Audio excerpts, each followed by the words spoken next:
Kumusta mga kaibigan kung magaganda at gwapo? Welcome back na naman sa ating munting channel. Malapit na naman ang undas. Malamang ang iba sa inyo uuwi ng mga kanilang probinsya at dadalaw sa kanilang mga yumaong mahal sa buhay. At yung iba naman na hindi makakauwi ng probinsya kung malayo, yung mga yumao na lang ang papuntahin ninyo sa inyong mga bahay. Ikaw kakaibigan, alin kang iyong gusto? Yung ikaw ang pupunta sa bahay nila o sila ang pupunta sa bahay mo? Tapos hating gabi, nag-iisa ka sa inyo. Sabay silang papariyan sa inyo. Baka ikaw mataranta at hindi mo alam kung sino ang una mong i-entertain sa kanila, Subalit kung kayo naman ang pupunta sa mga sementeryo sa kanilang himlayan at aalayan ninyo ng bulaklak, titiri ka ng kandila, aalayan ninyo ng panalangin o dasal at ipagdarasal ninyo ang kanilang mga kaluluwa na nawa matuloy sa kaharian ng langit. Pero alam nyo ka mga kaibigan na kapag kayo ay nakakita ng ganare sa mga sementeryo, lalo na yung medyo lumaluma ng sementeryo, yun nabibiyak-biyak o nababasag-basag na, minsan ay nabubutas-butas. Kapag kayo ay nakakita ng ganare, kunin ninyo. Yan kung gusto ninyo. So muna kapag kayo ay nakakita ng tuway-tuway o yung nikap o yung bao-bao ng tuhod ng taong namatay.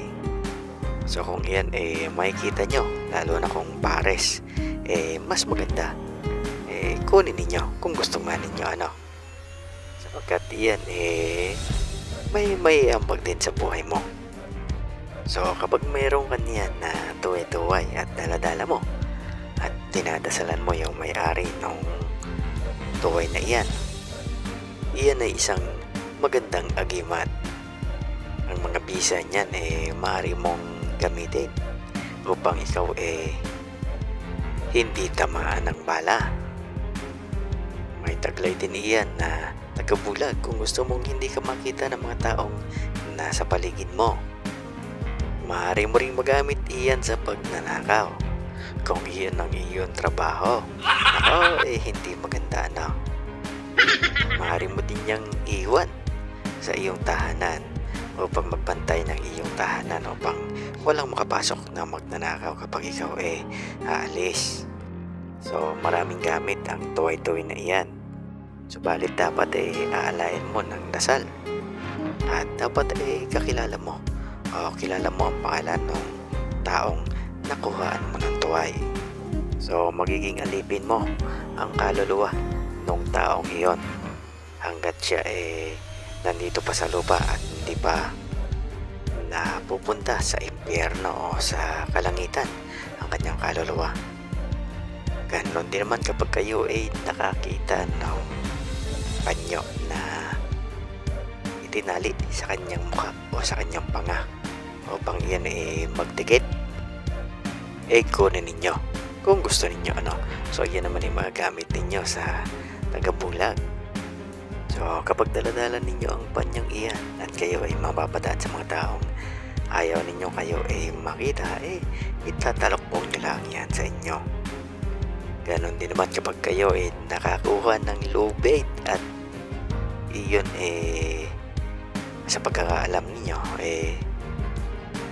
iyon pinagbigtihan noong namatay na yon at isinama sa kanyang paglibing at yun nga sa katagalan ng panahon nawasak at nag-crack nga yung kabaong. Siyempre nasisira talaga yan, ganon din yung mga nicho. At kung siniswerte at buo pa ang lubid na yun ang ginamit sa kanyang pagbibigte, ikunin ninyo. So magaling naman iyan sa pangingisda. Palagi kayong maraming huli. Yun nga lang, madali nga lang lumambot ang inyong mga huling isda. Subalit paalala mga kaibigan bago nyo kunin, pag-isipan ninyo dahil maaaring hindi kayo patulugin ng mga kaluluwa ng mga kinuhaan ninyo ng gamit na iyan. So, ilan lang ito sa maaaring makita ninyo sa mga sementeryo kapag kayo ay nagpunta ngayong undas.